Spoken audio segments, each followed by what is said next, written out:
listening? Okay, great. We have two mics, and let me make sure the streaming's set up right for anyone who's online.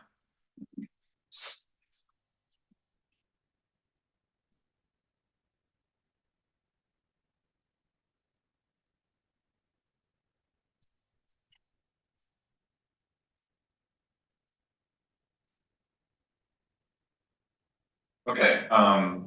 Yeah. So thanks, Josh. And we'll have one more speaker after this session, and then we'll have a break period. And encourage you to reach out to the market speakers. So I actually want to introduce. We're going to actually do something a little different. We're going to do an interview with Ari.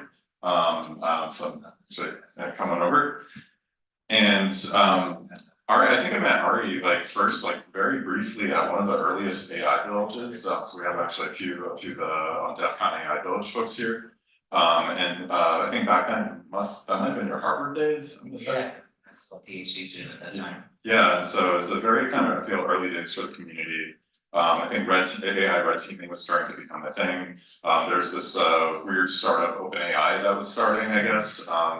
And so Ari was actually part of the GPT-3 team. Then I'm sure a lot of anecdotes later. Ari, and I think many people in that cohort are actually really busy founders nowadays. And basically, if I think back to everybody, it's like this is kind of a crazy week. So we're actually very lucky to have Ari here with us. And so we want to do a bit of an interview. So welcome, Ari. Thank you for having me. So yeah, I prepared a few questions, but if folks have as we go along, we're gonna talk a little bit about AI red teaming, a bit about AI, and a bit about what you're up to nowadays. So please, if you have your own questions, kind of just raise your hand as we go. So the first thing I want to ask about was, well, you were on the GPT-3 paper, so that was kind of when prompt engineering became not just like a concept from academia, but actual practical reality. And so I was kind of curious if you could share anything about that experience, and then also how it changed, if and how it changed your view on kind of security. I'd say it was like a step function in a lot of ways. I ended up at OpenAI in kind of a weird way. So I was in my PhD. I had 2 GPUs at Harvard. I had an offer in hand from OpenAI for more than 2 GPUs. So the calculus kind of worked out pretty well. But for me, the moment that convinced me that it would make sense to leave academia was actually GPT-2. So the results from that were very compelling. I played with a lot of, they weren't like large language models at the time, but I played with a lot of NLP systems, and they weren't very impressive. And so as soon as GPT comes out, you start to see that the economics of cybercrime can change pretty significantly, because now you have these systems that can generate much more compelling spear phishing campaigns, or they can be significant contributors to disinformation. A lot of issues like that. And so for me, I thought a lot about the scale aspect of what LLMs can do. And when we were working on GPT-3, that was around the same time we started figuring out the scaling laws we're actually holding.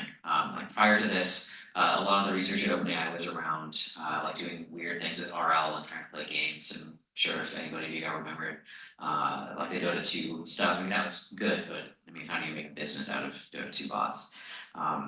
So when we had GPT-3, it was compelling enough that we started thinking a lot more about what are the societal impacts of this, and not just what kind of things can you sell to people as an API, but how do you make sure that the things that you're selling to people aren't going to cause societal harm? And so I ended up joining and writing a lot of very cursed things. I wrote weird versions of polymorphic malware using GPT-3. I made cursed disinformation infrastructure sort of things. And all of these things were very compelling. They weren't great because it was GPT-3, but you could definitely see the lines on the graph go up. And I guess this also kind of dovetails nicely with Josh's talk, where I think it's really important to design evals around what it is you think that LLMs are capable of, and then kind of hold yourself to tracking this sort of behavior. Awesome. Yeah, that's when I think of early Bell Labs or anything, I just that must have felt kind of crazy. Yeah, so you're kind of for folks who don't know, an AI red teaming, Ari is one of the names, I would say. And so I was kind of curious, can you describe a representative AI red teaming projects you did? And then, do you have any, like, based off of that, any guidance for teams deploying models as part of a, like, you know, imagine like a product team or even like an internal team, imagine like internal enterprise search, or maybe if they're exposing it as to customers like externally. Oh yeah, oh man, I did a lot of those.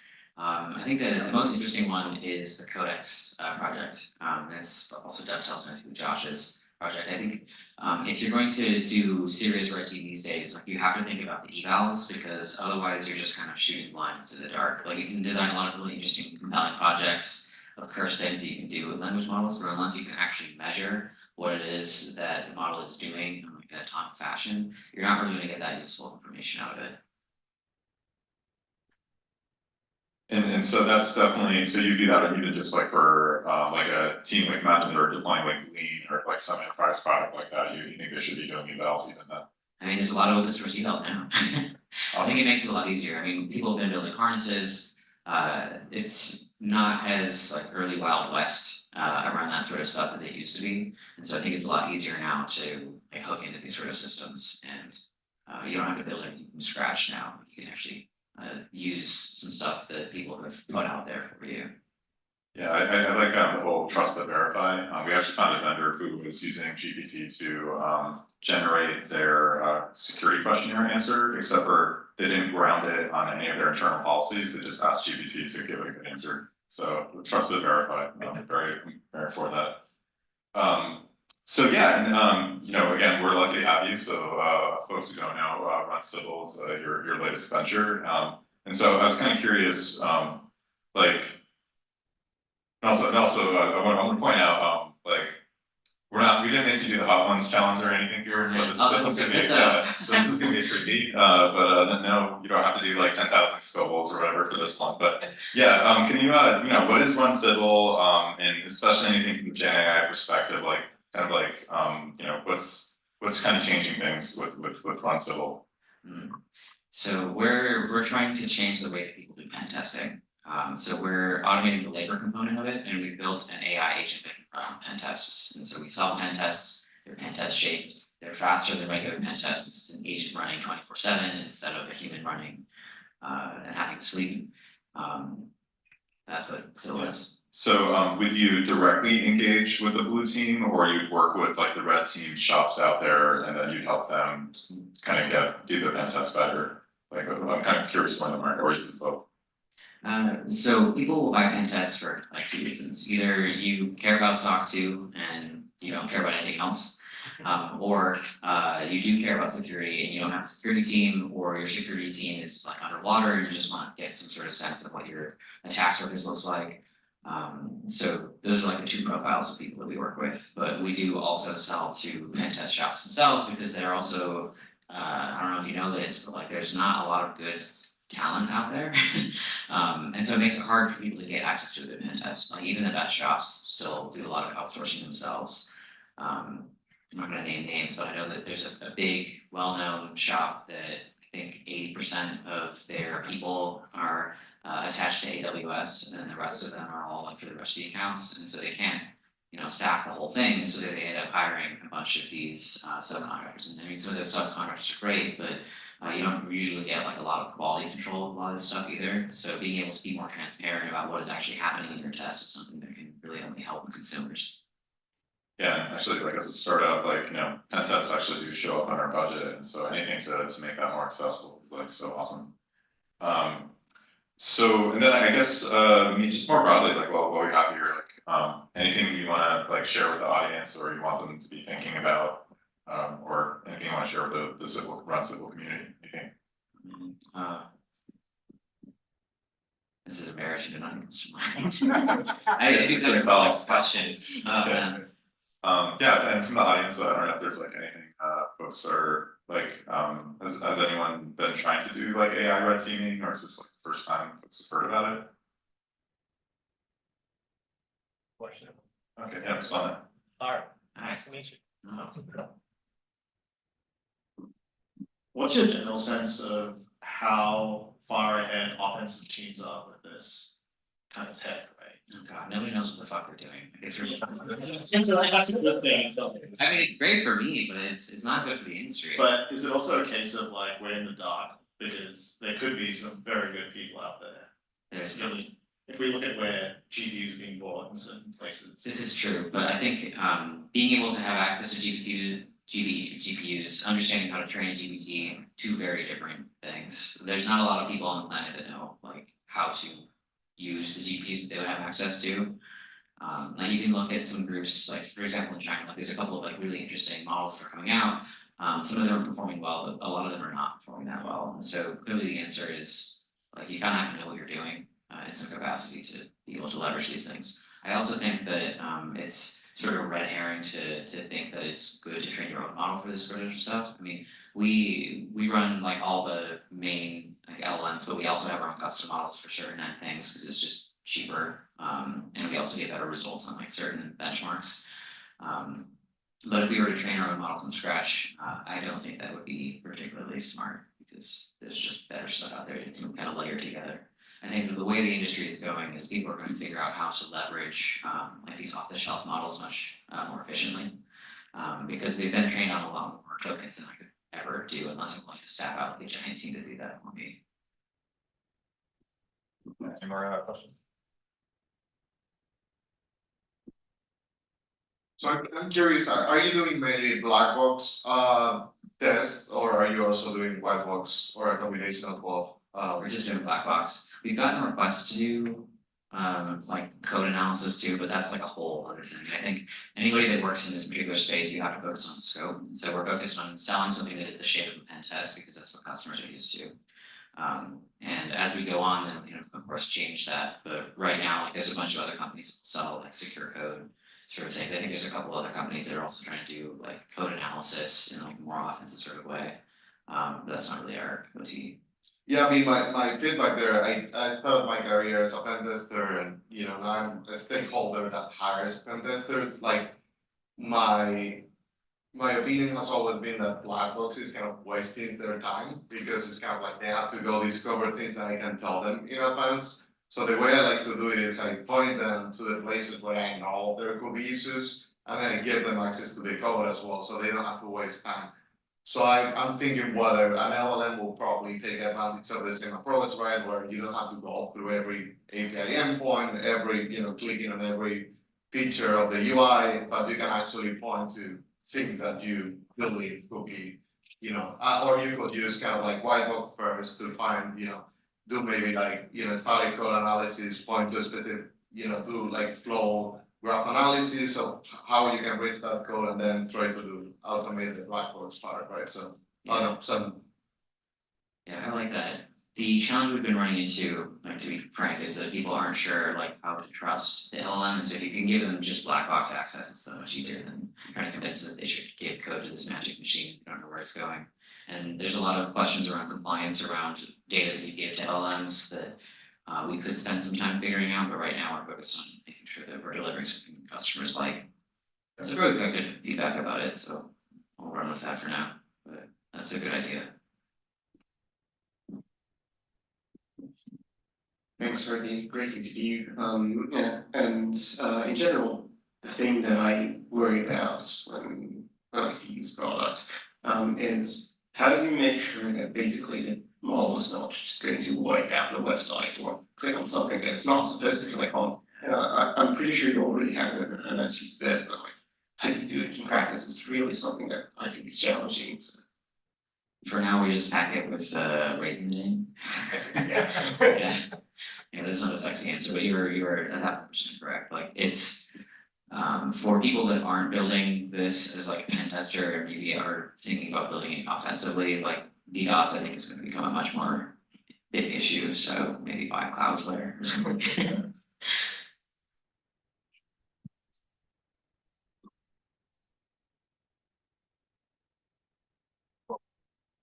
So in terms of running pen tests, what's the input and how in Leo's question earlier, like where is the human getting engaged in providing the input and reviewing the output, and what is your sense of coverage when you talk about pen tests? Should I go and call my co-founder back? Yeah. Hell yeah. This is my co-founder Shane. Yo. How's it going? Hey guys. Yeah, so in terms of inputs, outputs, we were trying to map very closely to what a human gets. So for us, that means entry point URL, credentials, and your scope. From there, our products will sort of browse the application and then run detections. And in terms of coverage, I mean, it's what you expect, right? Like if you're doing a pen test, you have a checklist of your access control set testing, your input standardization, all that good stuff. So from your perspective, especially from the folks that are doing this compliance perspective. From your perspective, especially for the folks that are doing this from a compliance perspective, have you run into any pushback from compliance certification organizations saying, hey, because a human didn't do this, it's not certified? Oh man, yeah, so we have a human in the loop that handles that. And that way, when they get upset about it, we're like, we got this guy, you're gonna be So fine. you're always doing some type of validation at the end that has. Exactly, yeah. We've also started talking to auditors that do the SOC 2 analysis, to make sure that what we're doing is something they would consider like valid as a pen test, and so far we haven't had any pushback. I don't know how long that's gonna be, because I think that this is gonna be enough of a hot topic in the coming years that it will get kind of annoying. But for now, it hasn't been that annoying. Do you think the certification organization will adapt to that, to where eventually they'll, I think you're. Oh, they're gonna have to, I mean, like, it's not, I think that this is gonna get like a very spicy area, like enough people are understanding that there's something here, so. It's not just us that's gonna be building this, it's other people too. And I think with enough of us building it, then they're gonna have to respond.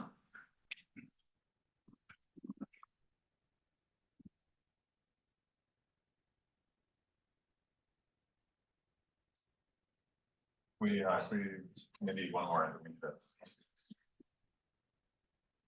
I have a quick question. I keep seeing trucks driving around advertising a model called White Rabbit Neo.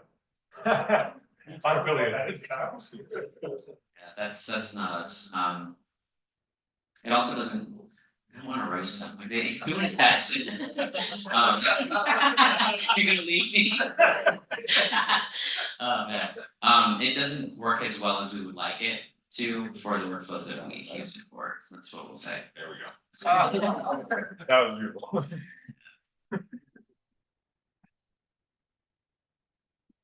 Any other questions, one last?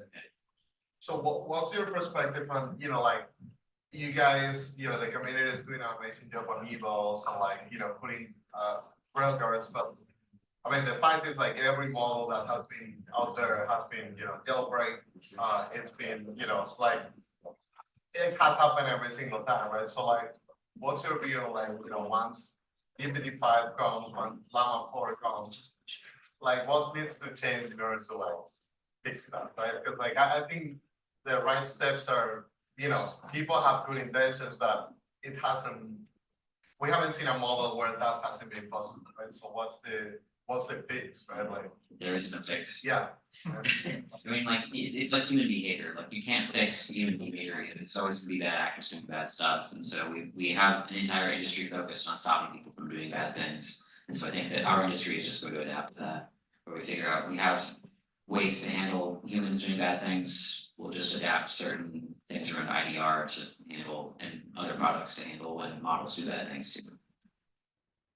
Cool. It's more about like the bad guys having access to the model so they can be bad guys, right? And we have had an industry for like 20 years trying to prevent that, and we have failed. So, Yeah, I don't have any satisfying answers, I think we're all kind of fucked, but. But